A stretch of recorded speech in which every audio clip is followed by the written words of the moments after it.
সাথে একটা রেস হোক করছে হবে না। আসসালামু আলাইকুম বড় ভাই, কেমন আছেন? ও বড় ভাই কেমন আছেন? আমার সাথে আপনার সাথে একটু পাল্লা দিব, হবে নাকি? হবে না? ধীরে ধীরে যাবেন। কেন ধীরে ধীরে যাচ্ছেন? জোরে চালালে দুর্ঘটনা ঘটতে পারে তাই।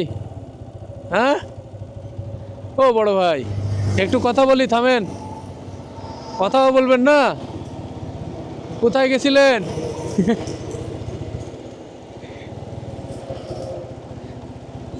সামনে কে? আম্মা?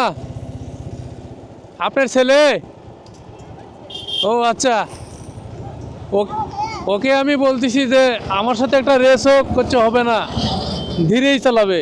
মানে অনেক সময় ধরে দেখতেছি যে ও খুব নিবিড়ভাবে, খুব বিচক্ষণভাবে সাইকেল চালাচ্ছে, একদম টেনশন ছাড়া।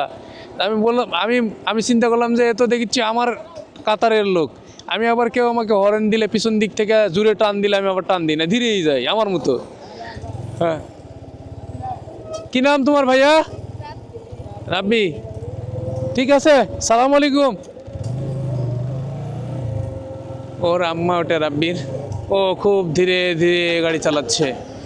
রাজশাহী হাইওয়ে রোডে আছি এখন। দুর্ঘটনা এড়াতে এভাবে খুব ধীরে ধীরে গাড়ি চালানোই ঠিক। তো আমার সাথে রেস করবে না। খুবই সুন্দরভাবে সে একইভাবে একই চিত্তে গাড়ি চালিয়ে যাচ্ছে, সাইকেল চালিয়ে যাচ্ছে। এরকমই হওয়া উচিত। আমিও আসলে এভাবেই গাড়ি চালাই। আমাকে কেউ ওভারটেক করতে চাইলে বা আমাকে টিক্কা দিয়ে কেউ গাড়ি চালাতে চাইলে, যেগুলা বাবরি মোটর সাইকেল চালক আছে, তাদেরকে আমি অ্যাভয়েড করি। ওইভাবে কখনোই গাড়ি চালাই না। তো ওর সিস্টেমটাও দেখছি যে ওইভাবেই খুব সফটলি গাড়ি চালাচ্ছে। ওর মা আর সম্ভবত বোন দাদি তারা হচ্ছে ভ্যানে আসছে, আর রাব্বি তার সাইকেল নিয়ে আসছে।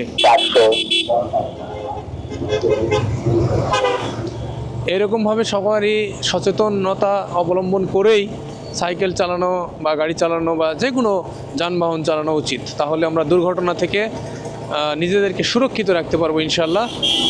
তো রাস্তায় চলাচল করব সচেতনতা বজায় রেখে, আর সচেতনভাবে নিজেদের সাইড বজায় রেখে গাড়ি চালাবো। সবাই সবার মতো ট্রাফিক আইন মেনে চলবো, এবং বাম ডান যে সাইডটা আমার, সেই সাইডটা আমি লক্ষ্য করে সেই দিকেই গাড়ি চালাবো। অযথা একবার ডান বাম এভাবে গাড়ি চালাবো না কখনোই। সব কিছু বিষয় নিজেরা খেয়াল রেখেই যদি চলাফেরা করি, আমরা অনেকাংশেই দুর্ঘটনা এড়িয়ে চলতে পারবো। দুর্ঘটনার কারণে আজকে আমরা দেখি অর্থোপেডিক মেডিকেলে গেলে কত মানুষের হাত নেই, পা নেই, কার কী অবস্থা। এইসব করুণ দৃশ্যগুলো দেখলে আপনি শিহরিত হয়ে যাবেন, আপনার অবস্থা খারাপ হয়ে যাবে, আপনার আত্মা কেঁপে উঠবে। একসময় আমি অনেক শুকনো ছোট ছোট রাস্তা দিয়ে, জমির আইল বলি যেটা, আমরা আইল দিয়ে মোটরসাইকেল চালাতাম। এখন বড় রাস্তা দিয়ে মোটরসাইকেল চালাতেও আমার ভয় লাগে এই দুর্ঘটনাগুলোর কারণে। আল্লাহ সকলকে হেফাজতে রাখুক, সুস্থ রাখুক, এই প্রত্যাশা নিয়ে আজকের ভিডিও এখানে শেষ করছি। আসসালামু আলাইকুম ওয়া রাহমাতুল্লাহ।